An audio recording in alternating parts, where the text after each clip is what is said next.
I guess this is the point where I agree, yet I would disagree with you to a certain extent. It doesn't make sense, right? It doesn't.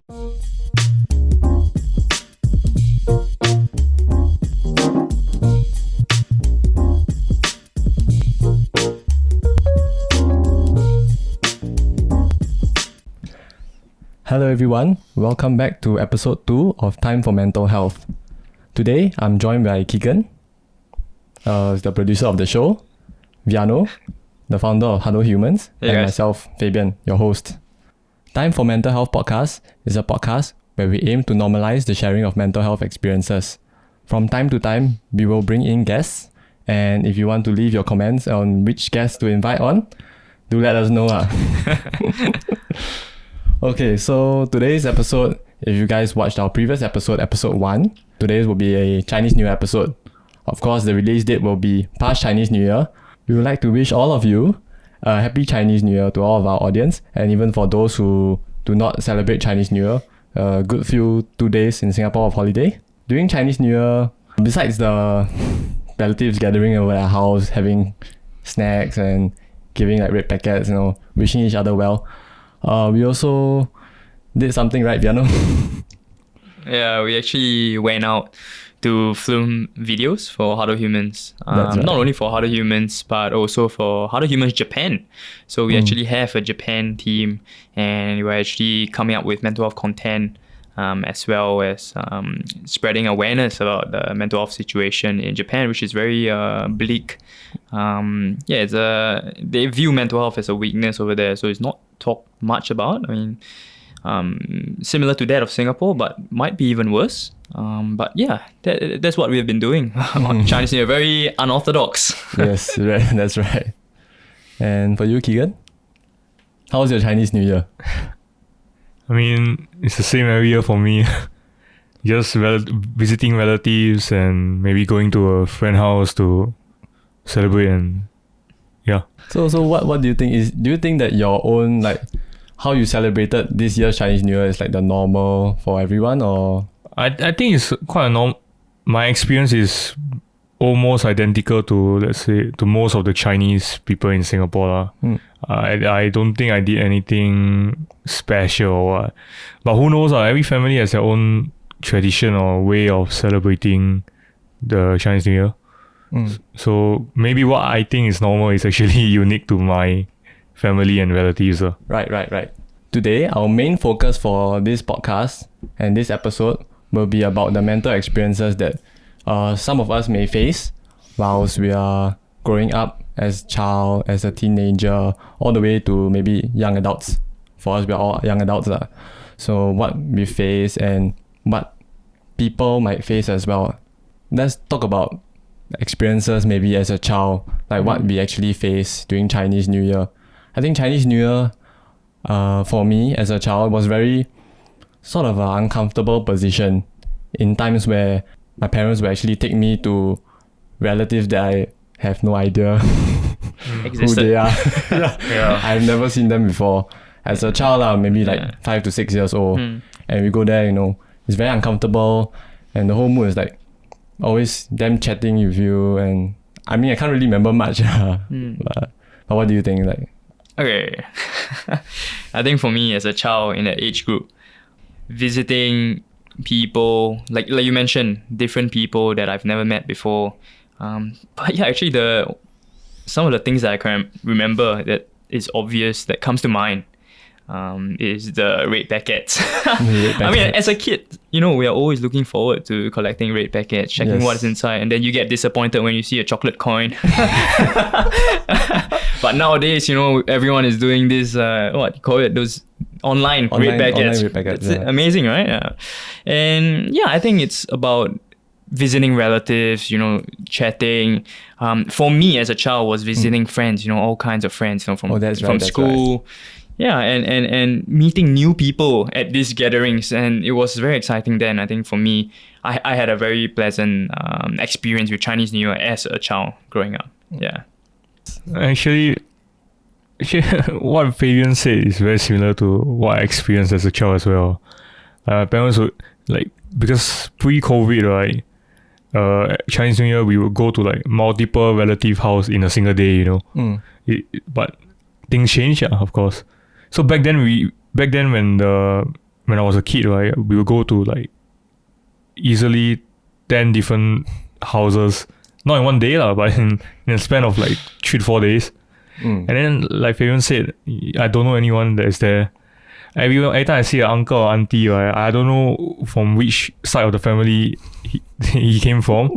And I always have to ask my parents, like, how do I address this person, you know, like, because of Chinese, you know, we call them like, we don't call them uncle, auntie, right? We call them like san, su, that kind of thing. Serious, I didn't know that. I don't know. I just asked my mom, like, what do I call you? And I just mimic the sound she make. I don't understand what it means. So as a child, right, I completely understand your point. And you actually felt that during like your teens and even all the way up to like maybe 20s. Do you still feel that, right? Yeah, maybe until like Sec 4. So you're still meeting new people. So Sec 4 is... You're still meeting new people.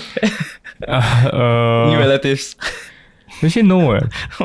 I mean, they're quite old. So nowadays, my family just keep it to like the closer relatives. So mainly the 2 uncles from my mom's side. And because my dad is from Brunei, right? Even though he did get his Singapore citizenship, wow, he is from Brunei.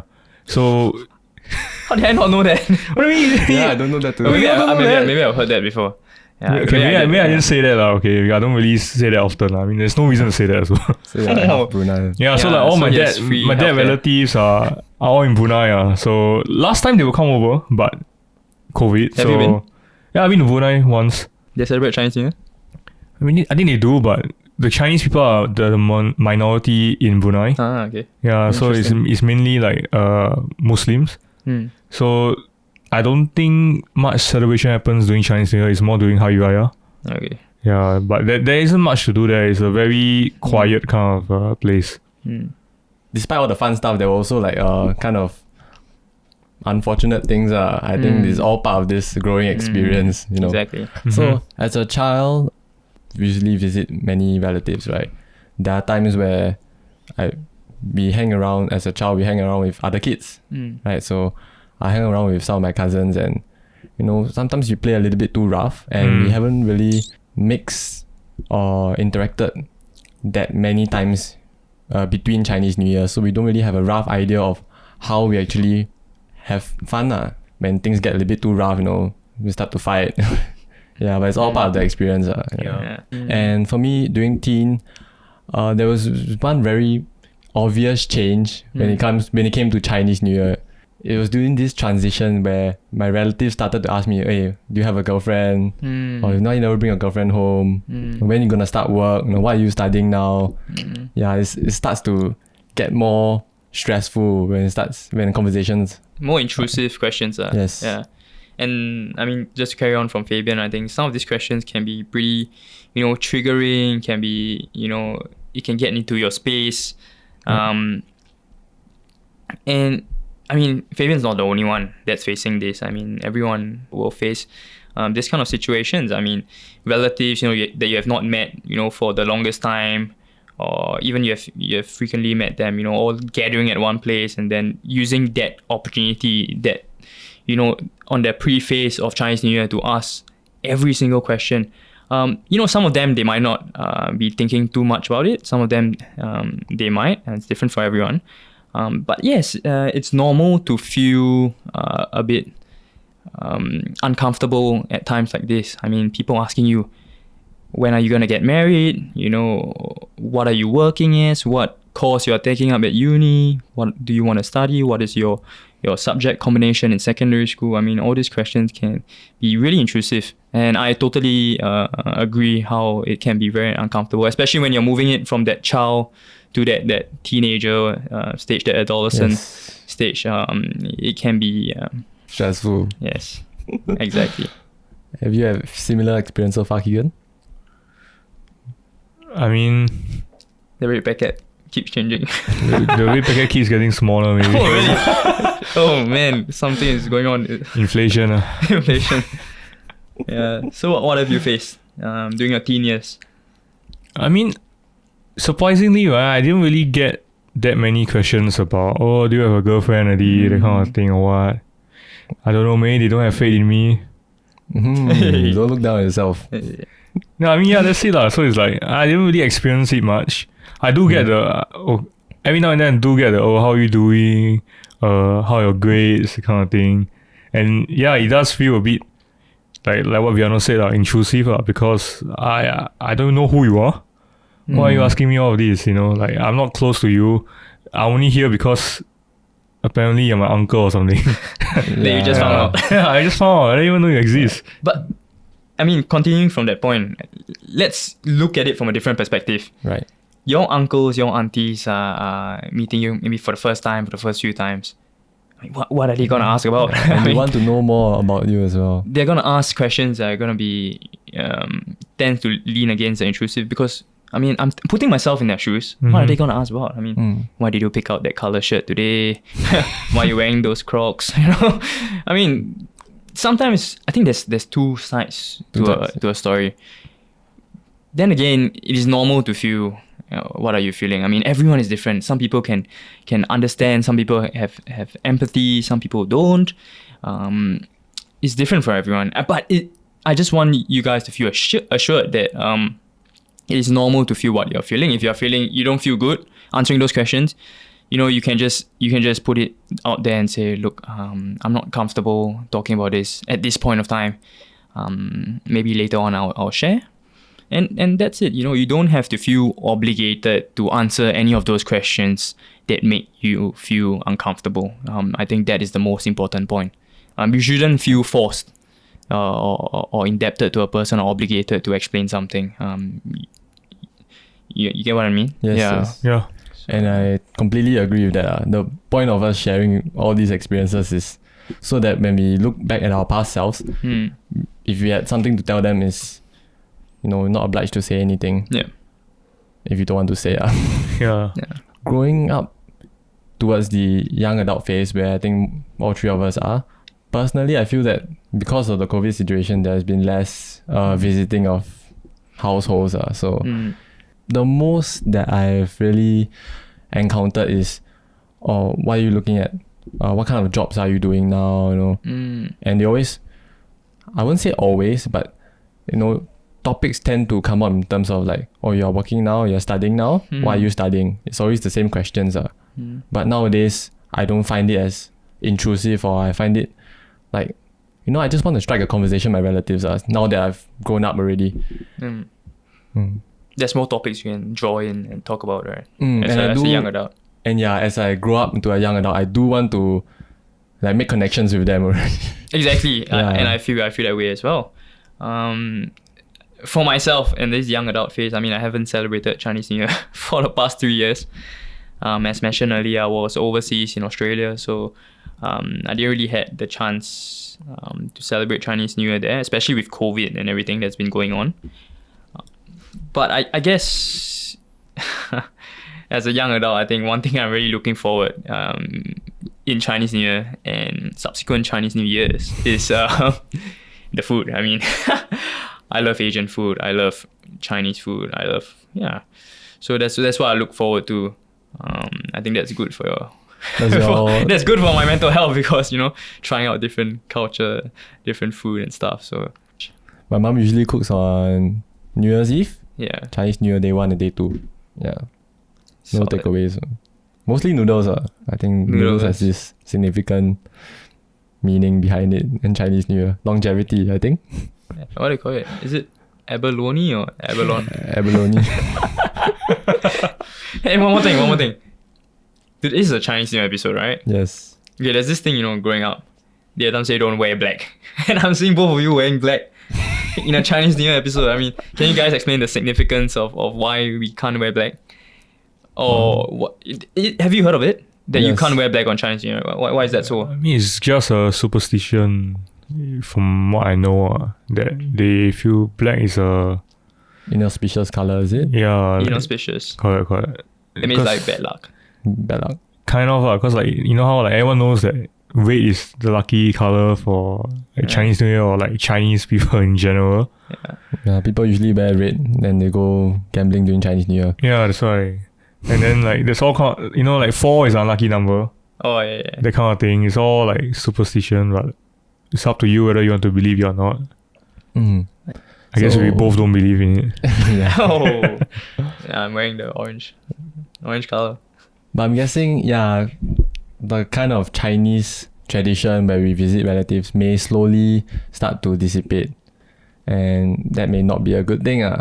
So Keegan, would you like to share more about your experiences in Chinese New Year, especially at your current age?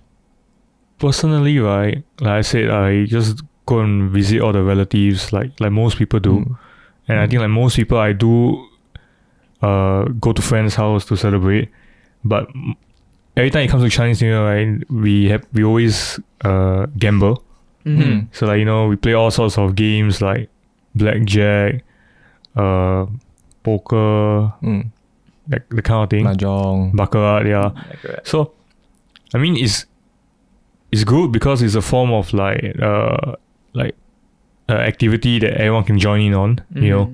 Like people, you will see people that don't normally gamble suddenly come and visit, and then they start gambling as well.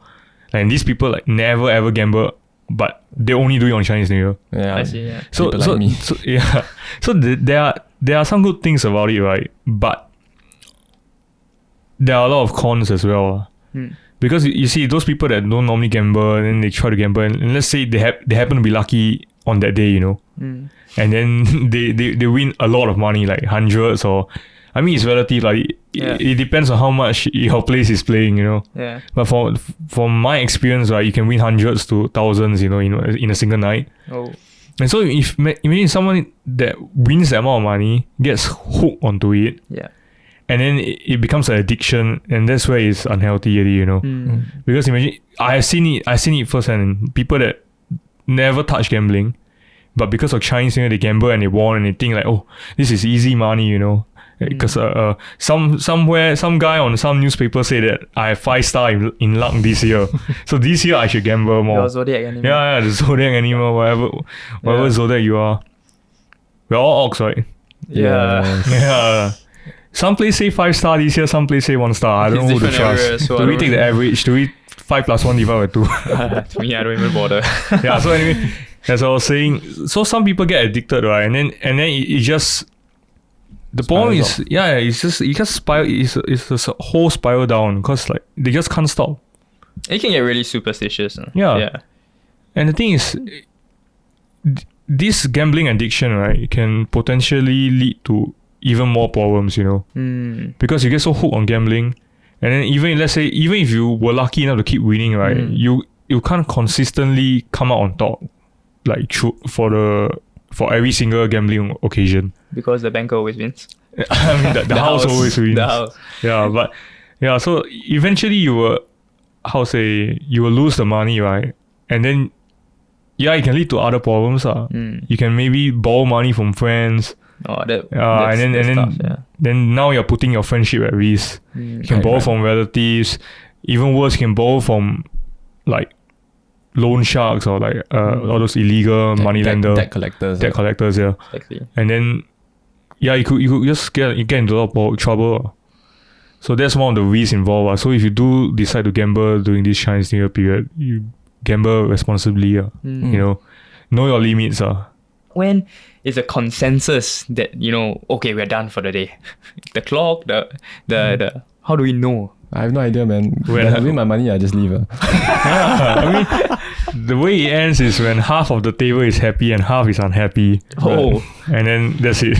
Sometimes you don't know when it ends because it's always in an awkward stage, right? Yeah. You just keep playing and playing until... Yeah, because I mean, imagine you won a lot of money, and you even told your friends beforehand, that I have to leave by 10 p.m. Let's say. Yeah. But let's say they're all of them are losing. You're the only one that won. It feels bad to leave at 10, because it's like you just take all the money and you run away.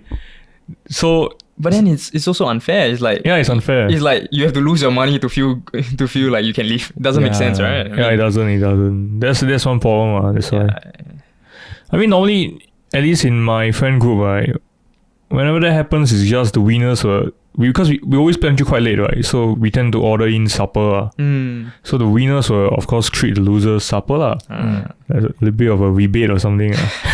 Friendly contest. Most expensive McDonald's meal. The McSpicy costs $300. $300. So now we'll come to the last section, last age group of our discussion, and that will be for adults, specifically for those who have families. I think they might be a whole world of problems. Adults, right? You have a family, you have to plan which household you're going to, get everybody ready. You know, your child is cannot wake up, your wife's nagging at you, or your husband's nagging at you, and to reach the place, you know. And all this is gonna put a lot of pressure, a lot of stress into you. Exactly. Yeah, so there was an awkward pause. But let me go for it. Okay. I haven't experienced it yet because I don't have a family. Right. I mean, in terms, I don't have children, I don't have a wife. But I'm putting myself in their shoes, and I agree with your point. I mean, I think it can get pretty stressful. I mean, there's so many things that's going on in an adult's mind, you know, a young adult mind or an adult's mind. But I guess once you reach the place, I think it gets better from there. I won't say for all, but then usually Chinese New Year is perceived as a very happy occasion, and that you celebrate with your loved ones, your relatives, you know, and just talk about whatever whatever conversations there are. So I guess that is my perception. I can't speak much for them because I'm not in that position. So that's my understanding of that. I may be wrong. So if there's any adult there that wants to chip in, you know, put it in the comment section so we actually know how you guys feel, because I don't really know, and I have to be honest with that. Yeah. To touch on your point, that's correct. Yeah. Sometimes a happy occasion may turn out, because of Murphy's Law or whatever, it may turn out to be something that could actually harm the whole family's structure, you know, and that may not be a pleasant thing. So I'm also in no position to say anything, but if it's a happy occasion, try to embrace that happy feeling and just give in for the day. Just be the better person you are for that day. If everyone can just be a little bit more tolerant of one another, we can make for a better day instead of ruining a happy occasion into something that can break the family apart. I guess this is the point where I agree, yet I would disagree with you to a certain extent. Why I say this is because, you know, Chinese New Year has always been perceived as a very happy, a very joyous occasion, you know, and it's perpetuated by social media and so on and so forth. As a very, very happy thing, you know, gatherings, gambling, having fun, meeting friends, family. But there's this other side of the occasion that people don't really look at. They don't really adhere to, or they don't want to look at it. But it's a very marked problem. The problem, which is people not feeling good with their mental health or physical health, you know, to attend these gatherings. And I'm sure there's many people out there that actually feel scared, feel fearful when Chinese New Year comes nearer to the date. And, you know, I just want to say on that point is that some people that, you know, they don't feel comfortable with going to these gatherings, you know, it's okay, it is normal. You know, not everyone should be happy during a joyous occasion or during a festive season. You know, sometimes such festive seasons can actually bring up or trigger a certain kind of trauma or certain kind of thoughts. I mean, what you brought up earlier is that there's some unfortunate incidents that can arise because of this festive season, you know, like family fighting, family being broken up. And, you know, it can lead to traumatic symptoms or uncomfortable feelings.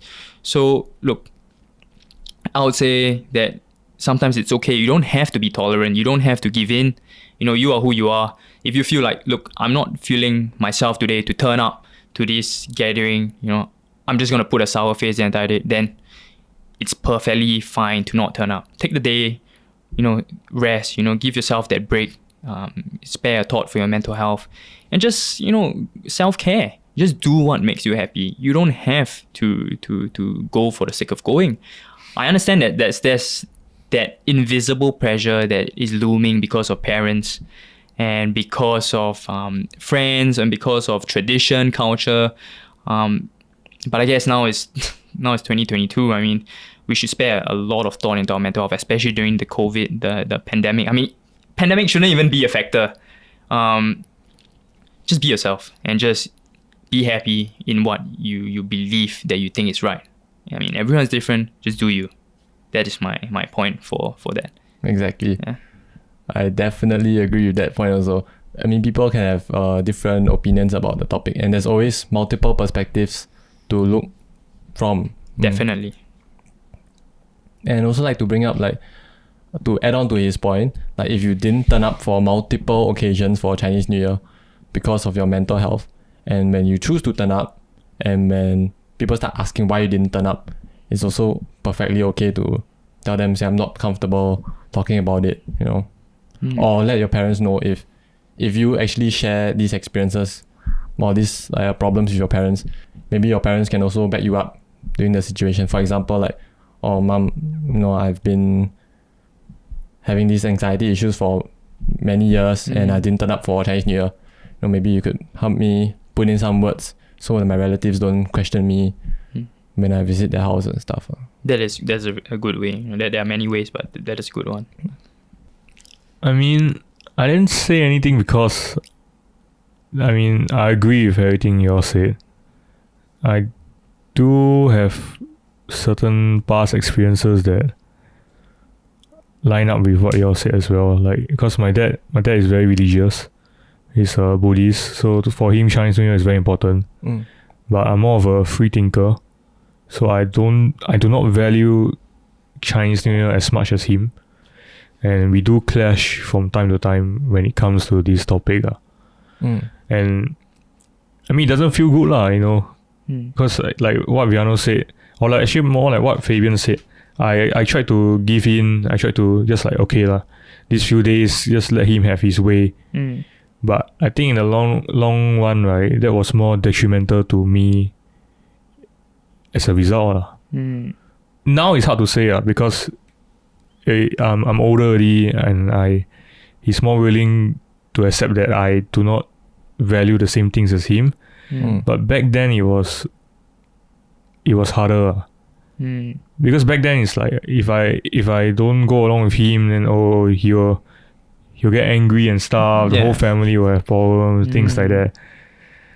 But now that I'm older, he I guess he kind of changed as well. He learned to respect my decisions more.